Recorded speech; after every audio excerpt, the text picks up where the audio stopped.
എല്ലാവർക്കും സലു കിച്ചണിലേക്ക് സ്വാഗതം. ഇന്ന് ഞാൻ ഒന്ന് രണ്ട് റെസിപ്പീസൊക്കെ ഷെയർ ചെയ്യുന്നുണ്ട്, അപ്പോൾ സ്കിപ്പ് ചെയ്യാതെ കാണണേ. അപ്പോൾ അതാ കുറച്ച് ബീഫ് ഞാൻ ഇതാ കഴുകാനായിട്ട് വെള്ളത്തിലേക്ക് ഇട്ടിട്ടുണ്ടായിരുന്നു. അപ്പോൾ അതൊന്ന് നന്നായിട്ടൊന്ന് കഴുകിയെടുക്കുകയാണ്. അപ്പോൾ എപ്പോഴും നമ്മൾ ഈ നോമ്പ് തുറക്കുന്ന സ്നാക്സൊക്കെ അല്ലേ ഉണ്ടാക്കണത്, അപ്പോൾ അതിൽ നിന്ന് കുറച്ച് വ്യത്യസ്തമായിട്ടുള്ളതും കൂടി കാണിക്കണ്ടേ. അപ്പോൾ അതാ എല്ലുള്ള ബീഫാണ് ഇപ്പോൾ എടുത്തിരിക്കുന്നത്. അതിലേക്ക് കഴുകിയെടുത്ത ശേഷം കാശ്മീരി ചില്ലി പൗഡറും മഞ്ഞൾപ്പൊടിയും മല്ലിപ്പൊടിയും അതുപോലെ തന്നെ ഗരം മസാല പൊടി പിന്നെ പാകത്തിനുള്ള ഉപ്പ് ഇത്രയും കൂടി ഇട്ടിട്ട് നന്നായിട്ടൊന്ന് മിക്സ് ചെയ്ത് കൊടുക്കും. അപ്പം ഞാൻ ഇതിൻ്റെ അളവ് പറയാത്തത് ഇതിനു മുമ്പ് ഡീറ്റെയിൽ ആയിട്ട് എപ്പോഴും കാണിക്കുന്നത് കൊണ്ടാണ് കേട്ടോ. അപ്പം ഇതുപോലെ ഒന്ന് മിക്സ് ചെയ്ത് എടുത്ത ശേഷം ഞാനൊരു 10 മിനിറ്റ് മാറ്റി വെക്കുവേ.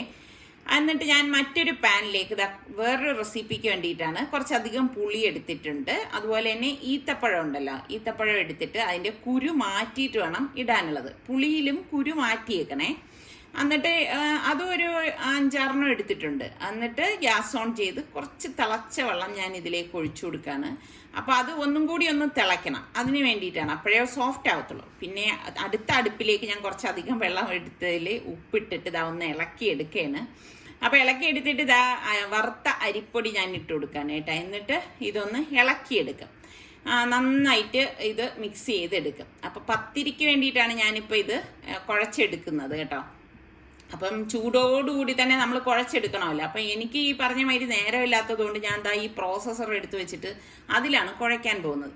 അപ്പം എന്തൊക്കെ പറഞ്ഞാലും നമ്മൾ ഈ കൈകൊണ്ട് കുഴയ്ക്കുന്നതിൻ്റെ ആ ഒരു മെച്ചമൊന്നും പ്രോസസ്സറിലൊന്നും കിട്ടത്തില്ല എന്നാണ് എൻ്റെ അഭിപ്രായം കേട്ടോ. കാരണം നമ്മൾ കൈകൊണ്ട് കുഴയ്ക്കുമ്പോൾ അതിനൊരു പ്രത്യേകത ഉണ്ട്. അപ്പം ഞാൻ എളുപ്പത്തിന് വേണ്ടി ചെയ്താലും ഈ സംഭവമൊക്കെ ഞാൻ ഉരുട്ടിയെടുക്കണേ. പക്ഷേ ജോലി നോക്കുകയാണെങ്കിൽ മെനക്കേടാണ് കേട്ടോ. ഇനിയിപ്പോൾ ആ പ്രോസസ്സർ കഴുകാൻ നിൽക്കണം, അങ്ങനെയൊക്കെയുള്ള പാടുണ്ട്. അപ്പം എല്ലാം ഞാൻ ഇതുപോലെ ഉരുട്ടിയെടുത്ത ശേഷം ഞാൻ ചപ്പാത്തി പ്രസ് വെച്ചിട്ടാണ് പ്രസ് ചെയ്യണത്. അപ്പോൾ അതിൽ ഞാൻ ഇതുപോലെ ഓയിൽ വാങ്ങിച്ച കവർ വെച്ചിട്ടുണ്ട്, എളുപ്പത്തിന് വേണ്ടിയിട്ടാണ്. എൻ്റെ ചപ്പാത്തി പ്രസ് കണ്ട പ്ലാസ്റ്ററൊക്കെ ഒട്ടിച്ചാണ് ഇരിക്കുന്നത്. അപ്പം ഇത് നമ്മളിതുപോലെ ഒന്ന് പ്രസ് ചെയ്തെടുത്ത ശേഷം ഞാൻ വറുത്ത അരിപ്പൊടിയിൽ ഇട്ടിട്ട് ഒന്ന് തട്ടിക്കുടഞ്ഞെടുക്കും കേട്ടോ. പിന്നെ ചില സമയങ്ങളിൽ ഞാൻ അരിപ്പൊടിയിൽ ഇടാനും പോവാറില്ല. ഇങ്ങനെയൊക്കെ തന്നെയാണ് ഞാനിവിടെ ഓരോന്നും ചെയ്യണത്. പക്ഷേ അതിലും എനിക്കൊരു അഭിപ്രായമുണ്ട്, നമ്മളിങ്ങനെ പ്രസ്സിലൊക്കെ ഉപയോഗിക്കുന്നതിനേക്കാളും നല്ലതാണ് പരത്തി ഉണ്ടാക്കണ പത്തിരി. അതിനൊരു പ്രത്യേക സോഫ്റ്റ് തന്നെയാണ്. നിങ്ങളുടെ അഭിപ്രായം എന്താണ്? പരത്തി ഉണ്ടാക്കുന്നത് തന്നെയല്ലേ നല്ല സോഫ്റ്റ്? എൻ്റെ അഭിപ്രായം അതാണ് കേട്ടോ. അപ്പം ഞാൻ ഒരു വലിയ പാനാണ് എടുത്തു വെച്ചിരിക്കുന്നത്. അപ്പം എൻ്റെ ഈ ഒരു പാനിൽ 3 പറ്റത്തുള്ളൂ കേട്ടോ. അപ്പം ഈ 3 വെച്ചിട്ടാണ് ഞാൻ റെഡിയാക്കി എടുക്കുന്നത്. ഞാൻ എപ്പോഴും മുൻപേ ഞാൻ നിങ്ങളുടെ അടുത്ത് പറഞ്ഞിട്ടില്ലേ, എനിക്കിങ്ങനെ സ്ക്വയർ റെക്റ്റാങ്കിളിൻ്റെ ഒരു പാൻ വാങ്ങണം എന്നുണ്ട് പത്തിരി ചൂടാനായിട്ട്. കാരണം ഞാൻ പലരും ഇങ്ങനെ കൂടുതലായിട്ട് ചൂടണതൊക്കെ കണ്ടിട്ടുണ്ട്. പക്ഷേ എനിക്ക് ഒരു സംശയം എന്ന് പറഞ്ഞാൽ, നമ്മൾ ഈ ഗ്യാസ് സ്റ്റോപ്പിൽ ഇങ്ങനെ വെക്കുമ്പോഴേക്ക് എല്ലാ സൈഡിലും ഒരുപോലെ ചൂട് കിട്ടുമോ എന്നൊരു ഡൗട്ട് ഉള്ളത് കൊണ്ട് പലപ്പോഴും ഞാനിങ്ങനെ ഷോപ്പിൽ പോയിട്ട് അത് എടുക്കാനായിട്ട് പോകുമ്പോഴേക്ക് എൻ്റെ മനസ്സ് അനുവദിക്കത്തില്ല. ചൂട് കിട്ടോ, വാങ്ങിക്കുന്നത് വേസ്റ്റ് ആവോ? അപ്പം നിങ്ങൾ അറിയണവരൊന്ന് കമൻറ്റ് ചെയ്യണം കേട്ടോ. നല്ലതാണോ, എങ്ങനെ, ഞാനിപ്പോൾ അത് വാങ്ങിച്ചാൽ എനിക്ക് യൂസ്ഫുൾ ആണോ എന്നുള്ള കാര്യം കൂടി നിങ്ങളൊന്ന് പറയണേ. അപ്പം ഇതിനിടയിൽ നമ്മുടെ പത്തിരിയൊക്കെ ഞാൻ ചുട്ടെടുത്തു. അപ്പം അത് കാസറോളിലേക്ക് മാറ്റിയിട്ടുണ്ട്. അപ്പം നമ്മൾ ഈ വേവിച്ച് വെച്ചിരിക്കുന്ന പുളിയും ഈത്തപ്പഴം ഉണ്ടല്ലോ, അത് നന്നായിട്ട് തണുത്തിട്ടുണ്ട്. അപ്പം മിക്സിയുടെ ജാറിലേക്ക് ഇട്ടിട്ട് നമുക്കത് പേസ്റ്റ് പോലെ അടിച്ചെടുക്കണം. പിന്നെ പ്രത്യേകം ശ്രദ്ധിക്കേണ്ട കാര്യം, അതിൻ്റെ അകത്ത് കുരു കാണരുത്. കുരു ഉണ്ടെങ്കിൽ നമ്മളുടെ ജാറിന്റെ ബ്ലേഡ് ഒടിഞ്ഞു പോകാൻ സാധ്യത കൂടുതലാണ്. അപ്പം ഇതുപോലെ വേണം നമ്മളിത് അടിച്ചെടുക്കാനുള്ളത്. അപ്പൊ ഞാൻ കുറച്ച് ഓയിൽ എടുക്കുകയാണ്. ഓയിൽ എടുത്തിട്ട് ഒരു പാനിലേക്ക് ഈ ഓയിലൊന്ന് ഒഴിച്ചു കൊടുക്കും കേട്ടോ. ഏകദേശം ഒരു 2 ടേബിൾ സ്പൂൺ ഓയിൽ മതിയാവും. എന്നിട്ട് നമ്മൾ ഈ മസാല പുരട്ടി വെച്ചിരിക്കുന്ന ബീഫ് ഉണ്ടല്ലോ, അത് ഇതിലേക്ക് ഇട്ട് കൊടുക്കും. ഇട്ട് കൊടുത്തിട്ട് നല്ലതുപോലെ ഒന്ന് ഇളക്കി കൊടുക്കും. അപ്പൊ ചൂടോടുകൂടി, അതായത് മീഡിയം ചൂടിൽ തന്നെയാണ് പാൻ ഗ്യാസ് ഓൺ ചെയ്ത് വെച്ചിരിക്കുന്നത്. ആ ചൂടിൽ തന്നെ നല്ലതുപോലെ ഇളക്കി എടുക്കും. അപ്പൊ എപ്പോഴും നമ്മൾ ഉണ്ടാക്കുന്നതിൽ നിന്നും ഒരു വ്യത്യസ്തത വേണമല്ലോ. ഏത് കാര്യമായാലും വ്യത്യസ്തമായിട്ട് ഉണ്ടാക്കുമ്പോഴല്ലേ അതിന് ടേസ്റ്റ് കൂടുതൽ. അപ്പൊ ഇതിനിടയിൽ നിസാറിക്ക ഫ്രിഡ്ജിൽ നിന്ന് കരിക്കൊക്കെ എടുത്തോണ്ട് വരികയാണ്. കരിക്ക് വാങ്ങിച്ചു വെച്ചിട്ട് കുറെ ദിവസമായി കേട്ടാ. ഇവിടെ നല്ല മഴ കാരണം നമുക്ക് അങ്ങനെ കരിക്ക് കുടിക്കാൻ ഒരു ഇൻട്രസ്റ്റ് തോന്നില്ല. നല്ല ചൂട് സമയത്താണെങ്കിൽ നമുക്ക് അങ്ങനെയൊക്കെ തോന്നും. അപ്പൊ നിസാറിക്ക് അതൊക്കെ ഒന്ന് വെട്ടിയെടുക്കുകയാണ്. അപ്പൊ നമ്മളുടെ ഈ ഒരു ചാനൽ കണ്ടോണ്ടിരിക്കുന്നവരില്ലേ, സബ്സ്ക്രൈബ് ചെയ്യാത്തവരുണ്ടെന്നാണ് എനിക്ക് തോന്നണത് കേട്ടോ. നിങ്ങൾ കാണും, പക്ഷെ സബ്സ്ക്രൈബ് ചെയ്തിട്ടുണ്ടാവില്ല. എനിക്ക് അങ്ങനെ ഒരു സംശയം ഉണ്ട്. അപ്പൊ നിങ്ങളൊന്ന് നോക്കണേ, സബ്സ്ക്രൈബ് നിങ്ങൾക്ക് ഇഷ്ടപ്പെട്ടാല് കേട്ടോ, സബ്സ്ക്രൈബ് ചെയ്തിട്ടുണ്ടോ ഇല്ലയോ എന്നൊക്കെ ഉള്ളത്. അപ്പൊ ഞാൻ എന്താ നമ്മുടെ പ്രഷർ കുക്കറിലേക്ക് 3 ടേബിൾ സ്പൂൺ ഓയിൽ ഒഴിച്ചിട്ട് കുറച്ച് ഉലുവയും ഗ്രാമ്പും പട്ടയിട്ടിട്ട് ഈ 3 സവാള ഞാനിവിടെ സ്ലൈസ് ചെയ്ത് അരിഞ്ഞെടുത്ത് വെച്ചിട്ടുണ്ട്. അപ്പൊ ഈ സവാളയും കൂടി അരിഞ്ഞതും കൂടി ഇട്ട് കൊടുത്തിട്ട് ഇതൊന്ന് വഴറ്റി കൊടുക്കാണ് കേട്ടോ. അപ്പൊ നോമ്പ് തുറക്കാനുള്ള നേരം ആയി വരുന്നത് കൊണ്ടാണ് ഈ ഒരു ഹറി ബറി കാണിക്കണത്. അപ്പൊ ദാ ഇതുപോലെ ഇളക്കിയെടുക്കും. അപ്പൊ നിസാർക്ക് അതിനിടയ്ക്ക് അതെല്ലാം ഒന്ന് വെട്ടി ക്ലീൻ ചെയ്തു. അപ്പൊ ദാ നമ്മുടെ കരിക്ക് വെട്ടി ദാ പാത്രത്തിലേക്ക് ഒഴിക്കാൻ പോവാണ്. അപ്പൊ എനിക്ക് തോന്നുന്നു നല്ലോണം വെള്ളമുണ്ട് കേട്ടോ കരിക്കിനുള്ളിലേക്ക്. ചില സമയം നമ്മൾ ഇങ്ങനെ കരിക്ക് വാങ്ങിച്ച് പൊട്ടിച്ചു കഴിഞ്ഞാൽ അധികം വെള്ളം ഉണ്ടാവത്തില്ല. ഇതിപ്പോ ദാ നല്ലതുപോലെ വെള്ളമുണ്ട്. അപ്പം ഇവിടെ ഇന്നലെയും നിസാർക്ക് ഇത് എടുക്കാനായിട്ട് പോയി. അപ്പൊ ഞാൻ പറഞ്ഞു ഇന്നലെ ജ്യൂസ്, ഞാനൊരു സ്പെഷ്യൽ ജ്യൂസ് ഒക്കെ ഉണ്ടാക്കിയിട്ടുണ്ടല്ലോ, അതൊക്കെ ഉള്ളത് കൊണ്ട് വേണ്ടാന്ന്. പക്ഷെ കരിക്ക് കണ്ട കുറച്ചൊരു മുറ്റിയതുപോലാണ് ഇരിക്കുന്നത്. അപ്പോൾ അത് ഇതാ ഇളക്കി ഇടുമ്പോഴേക്ക് തന്നെ നമുക്ക് മനസ്സിലാവും. അതിങ്ങനെ ഈ സ്പൂൺ കൊണ്ട് കോരി എടുക്കുന്ന ടൈപ്പാണ് എപ്പോഴും നല്ലത്. നമ്മുടെ ഉള്ളിതാ അതിനിടയ്ക്ക് വഴറ്റുന്നുണ്ട് ഞാൻ. എല്ലാം കൂടി ഒരുമിച്ച് തന്നെയാണ് നോക്കലും കാണലും ഒക്കെ. എന്നിട്ട് 2 ടീസ്പൂണ് ഇഞ്ചി വെളുത്തുള്ളി പേസ്റ്റ്, 2 പച്ചമുളക്, കുറച്ച് കറിവേപ്പില, ഇത്രയും കൂടി ഇട്ടിട്ട് നന്നായിട്ടൊന്ന് ഇളക്കി കൊടുക്കും. അപ്പം ഇതാ ഇതുപോലെ വേണം ഒന്ന് ഇളക്കിയെടുക്കാനായിട്ട്. ഇളക്കിയെടുത്ത ശേഷം ഞാൻ ഇതിലേക്ക് 1 ടീസ്പൂൺ കുരുമുളക് പൊടി, 1.5 teaspoon Kashmiri chilli powder, 1 teaspoon മഞ്ഞൾപ്പൊടി, 1.5 ടീസ്പൂൺ മല്ലിപ്പൊടി, 1 ടീസ്പൂൺ ഗരം മസാല പൊടി, പാകത്തിനുള്ള ഉപ്പ്, ഇത്രയും കൂടി ചേർത്തിട്ട് നല്ലതുപോലെ ഒന്ന് ഇളക്കിയെടുക്കും. കാരണം നമ്മൾ ഇതിലിപ്പോൾ മസാലപ്പൊടി കുറച്ചിടാൻ കാര്യം എന്താണെന്ന് വെച്ചാൽ നമ്മൾ ഓൾറെഡി ബീഫിൽ മസാല ചേർത്തിട്ട് ഞാൻ ഫ്രൈ ചെയ്തെടുത്തല്ലോ. അപ്പൊ ദാ നമ്മൾ ഒന്ന് ഫ്രൈ ആക്കിയ ബീഫ് ഇതാ ഇതിലേക്ക് ഇട്ട് കൊടുക്കുകയാണ്. ഇട്ട് കൊടുത്തിട്ട് നല്ലതുപോലെ ഒന്ന് മിക്സ് ചെയ്ത് കൊടുക്കും. അപ്പൊ എപ്പോഴും നമ്മൾ ഈ ഞാൻ നേരത്തെ പറഞ്ഞതുപോലെ ഒരുപോലെ വയ്ക്കുന്നതിൽ നിന്നും ടേസ്റ്റും വ്യത്യാസമായിരിക്കും കേട്ടോ. നിങ്ങൾ ഉണ്ടാക്കി നോക്കണം കേട്ടോ, നല്ല ടേസ്റ്റാണ് ഇതിന്. ഞാൻ 1 തക്കാളി ഇതിലേക്ക് ഇട്ട് കൊടുക്കുകയാണ്. ചെറിയൊരു തക്കാളിയാണ് ഞാൻ ഇട്ട് കൊടുത്തിരിക്കുന്നത്.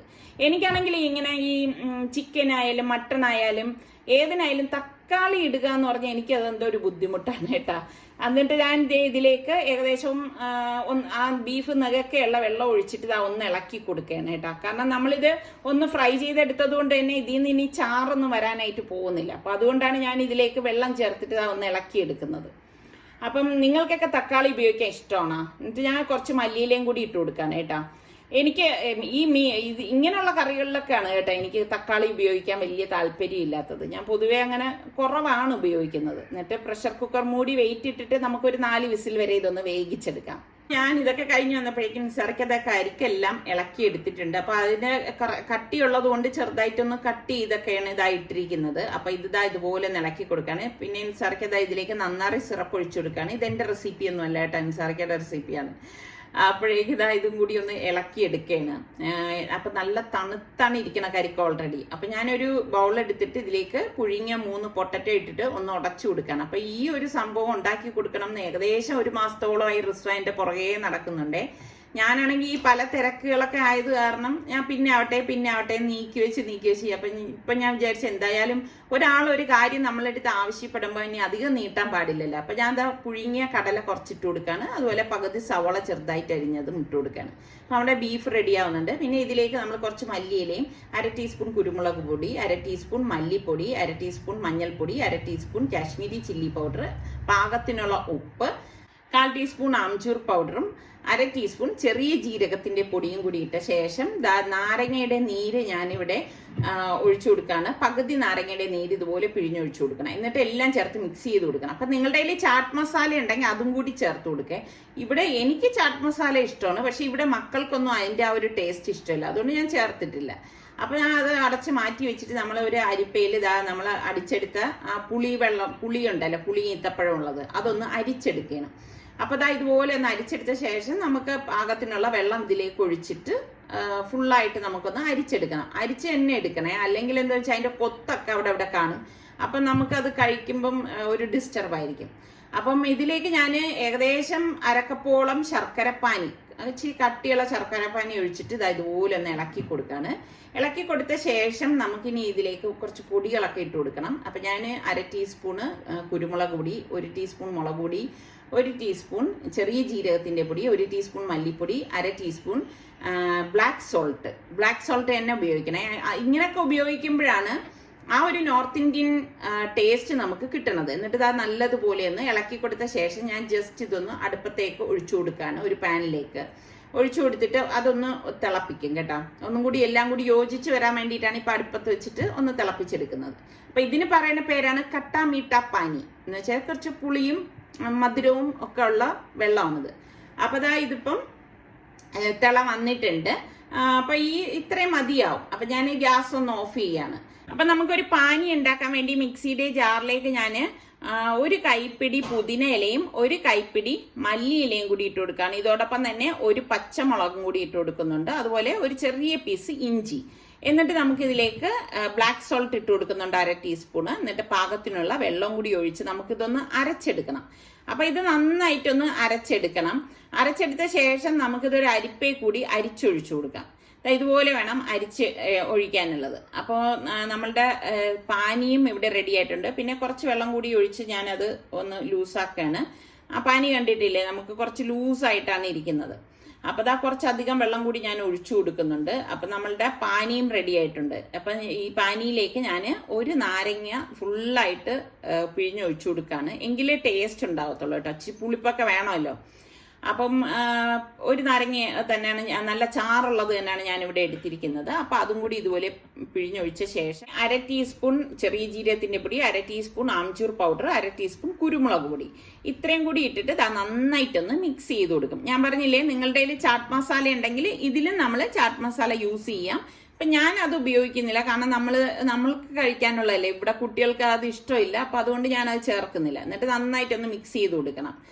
അപ്പോൾ നമ്മളുടെ ബീഫ് റെഡിയായി, സ്റ്റീമൊക്കെ പോയ ശേഷം ഞാൻ തുറക്കാണ്. അപ്പോൾ കറക്റ്റ് പരുവാണ്. അപ്പോൾ ഇതൊക്കെ ഓരോരുത്തരുടെ കുക്കറിനെയൊക്കെ ഡിപ്പെൻഡ് ചെയ്തിരിക്കും കേട്ടോ, വേകുന്ന സമയം എന്ന് പറയുന്നത്. അപ്പം നമ്മളെ ബീഫും റെഡി ആയിട്ടുണ്ട്. അപ്പോൾ ഞാനിത് റെഡിമെയ്ഡ് വാങ്ങിച്ചതാണ് കേട്ടോ, പൂരിയുടെ പാക്കറ്റ്, നമ്മുടെ പാനിപ്പൂരിയുടേതേ. അപ്പം ഞാനിത് ചൂടായ എണ്ണയിലിട്ട് ഫ്രൈ ചെയ്തെടുക്കുകയാണ്.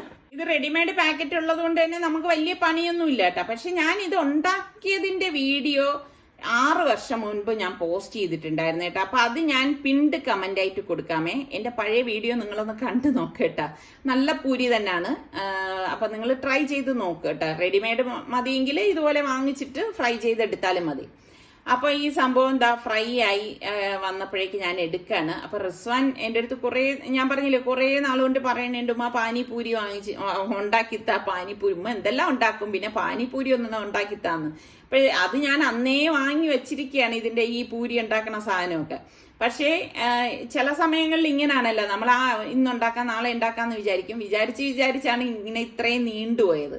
അപ്പൊ ഇന്നിപ്പോ ഞാൻ വിചാരിച്ച് വേറെ സ്നാക്സ് ഒന്നും ഉണ്ടാക്കുന്നില്ല, ഇപ്പൊ അവന് വേണ്ടിയിട്ട് ഇത് തന്നെ ഉണ്ടാക്കാന്ന്. അപ്പൊ ഞാൻ ഇടയ്ക്ക് വിചാരിച്ച് ദഹിപൂരിയും കൂടെ ഉണ്ടാക്കാന്ന് വിചാരിച്ചു. പക്ഷെ എനിക്കിപ്പം നോമ്പ് തുറക്കാനുള്ള നേരമായി വരുന്നുണ്ട്. അപ്പൊ സമയമില്ല. അപ്പൊ ഈ പൂരിയൊക്കെ ഉണ്ടാക്കിക്കൊണ്ട് നിന്ന് കഴിഞ്ഞാൽ പിന്നെ ദിക്റെടുക്കാനൊന്നും സമയം കിട്ടത്തില്ല. പിന്നെ ആ സമയം ഹറിബറിയായിട്ട് നിന്നാൽ നിസ്സാരിക്കാക്ക് അതിഷ്ടമില്ല. അപ്പം ഞാൻ പെട്ടെന്ന് ഇതൊന്ന് റെഡിയാക്കി എടുക്കുകയാണ്. അപ്പം എണ്ണ നല്ല ചൂടാകുമ്പോഴേ വേണം നമ്മൾ ഇതിട്ട് ഫ്രൈ ചെയ്തെടുക്കാൻ. എല്ലാം ഞാൻ ഫ്രൈ ചെയ്തെടുത്തിട്ടുണ്ട്. അപ്പം നമ്മുടെ ഈ പാനിയിലേക്ക് ഞാൻ കുറച്ച് ബൂന്തി കൂടി ഇട്ട് കൊടുക്കുകയാണ് കേട്ടോ. അപ്പം നമ്മുടെ പാനിപ്പൂരി ഇവിടെ സെറ്റ് ആയിട്ടുണ്ട്. അപ്പം ബാങ്ക് കൊടുത്തു. അങ്ങനെ ഇപ്പം നമ്മളിതാ നോമ്പ് തുറക്കാനായിട്ട് പോവാണ്. അപ്പം ഇന്നലത്തെ നമ്മൾ ഉണ്ടാക്കിയ ആ ഒരു ജ്യൂസ് ഉണ്ടായിരുന്നു കേട്ടോ, സ്പെഷ്യൽ ജ്യൂസ് ഞാൻ ഉണ്ടാക്കിയില്ലേ. അപ്പം അത് 2 ഗ്ലാസ് എടുത്തു വെച്ചു. പിന്നെ ബാക്കി സർക്കാരുടെ കരിക്ക് സ്പെഷ്യലാണ് കേട്ടോ. പിന്നെ ഫ്രൂട്ട്സ്, ഇത്രയും വെച്ചിട്ടാണ് നമ്മളിപ്പം നോമ്പ് തുറക്കുന്നത്. അപ്പം നോമ്പ് തുറന്നിട്ട് പിന്നെ നിസ്കാരവും ഓതലും ഒക്കെ കഴിഞ്ഞ ശേഷമാണ് നമ്മളിപ്പോൾ കഴിക്കാനായിട്ട് വന്നിരിക്കുന്നത്. കാരണം നോമ്പ് തുറന്നിടം കഴിക്കാനിരുന്ന് കഴിഞ്ഞാൽ പിന്നെ നിസ്കാരമൊക്കെ വൈകി പോവും. പിന്നെ അതൊന്നും നിസ്സാരക്കൊക്കെ ഒട്ടും ഇഷ്ടമല്ല വൈകിക്കണത്. അപ്പൊ നമ്മള് പാനിപ്പൂരി നമ്മുടെ സുൽത്താനാണ് ഫസ്റ്റ് ടേസ്റ്റ് നോക്കണം കേട്ടോ. പറഞ്ഞത് നമ്മുടെ റിസ്വാനാണ്, അവനവിടെ കഴിക്കുന്നുണ്ട്. അപ്പോൾ സുൽത്താൻ ദേ അത് പൊട്ടിച്ചിട്ട് കഴിക്കുകയാണ്. അപ്പോൾ റിസ്വാനാണെങ്കിൽ ഇങ്ങനെ കൊതി മൂത്തത് കാരണം വീഡിയോ ഒന്നും എടുക്കണ്ട ഉമ്മ ഞാൻ അല്ലാതെ കഴിക്കുകയാണ് എന്നാണ് പറഞ്ഞിരിക്കുന്നത്. അപ്പൊ അതിൽ കുറച്ച് ഇതുപോലെ മസാലയിട്ട് നമ്മുടെ ആ ഗ്രീൻ പാനി ഒഴിച്ച് പിന്നെ ഈ ഇതിലേക്ക് കട്ടാമിട്ട പാനിയിൽ മുക്കിയെടുത്ത് വായിലോട്ട് വെക്കുമ്പോഴല്ല അടിപൊളി ടേസ്റ്റ് ആണ് കേട്ടോ. അപ്പൊ ഇത് സിമ്പിളായിട്ട് നമുക്ക് വീട്ടിൽ തന്നെ ഉണ്ടാക്കിയെടുക്കാം. ഈ പാനി നമുക്ക് ഇതുപോലെ തന്നെ സമയം കിട്ടുമ്പോൾ ഒന്നും ഉണ്ടാക്കി ഫ്രിഡ്ജിൽ വെച്ച് കഴിഞ്ഞാൽ ഈ റെഡിമെയ്ഡ് നമുക്ക് പൂരി വാങ്ങിക്കാനും കിട്ടും. അപ്പൊ എളുപ്പം നമുക്ക് തയ്യാറാക്കി എടുക്കാൻ പറ്റുന്ന ഐറ്റമാണ് കേട്ടോ. അപ്പൊ ഇതൊക്കെ തന്നെയാണ് നമ്മളുടെ ഇന്നത്തെ വിശേഷങ്ങൾ. അപ്പൊ നിങ്ങൾക്ക് ബീഫും പത്തിരിയാണോ ഇഷ്ടപ്പെട്ടത് അതേ പാനിപൂരിയാണോ എന്ന് പറയണം കേട്ടോ. പിന്നെ നമ്മുടെ ചാനൽ സബ്സ്ക്രൈബ് ചെയ്യാതെ കാണുന്ന ആരെങ്കിലും ഒക്കെ ഉണ്ടെങ്കിൽ നിങ്ങൾക്ക് നമ്മുടെ ചാനൽ ഇഷ്ടപ്പെട്ടാൽ സബ്സ്ക്രൈബ് ചെയ്യാനും ആ ബെല്ലൈക്കൺ പ്രസ് ചെയ്യാനും മറന്നു വരുതേ. അപ്പോൾ ഓൾ എന്ന ഒരു ഓപ്ഷൻ കാണും, അതും കൂടി നിങ്ങൾ ക്ലിക്ക് ചെയ്താൽ മാത്രമേ ഞങ്ങൾ വീഡിയോസ് ഒക്കെ പോസ്റ്റ് ചെയ്യുന്ന സമയത്ത് നിങ്ങൾക്ക് നോട്ടിഫിക്കേഷൻ കിട്ടത്തുള്ളൂ. അപ്പോൾ അടുത്ത് നമുക്ക് നല്ല റെസിപ്പിയുമായി വീണ്ടും കാണാം. അതുവരയ്ക്കും എല്ലാവർക്കും ഒരിക്കൽ കൂടി റംദാൻ മുബാറക്.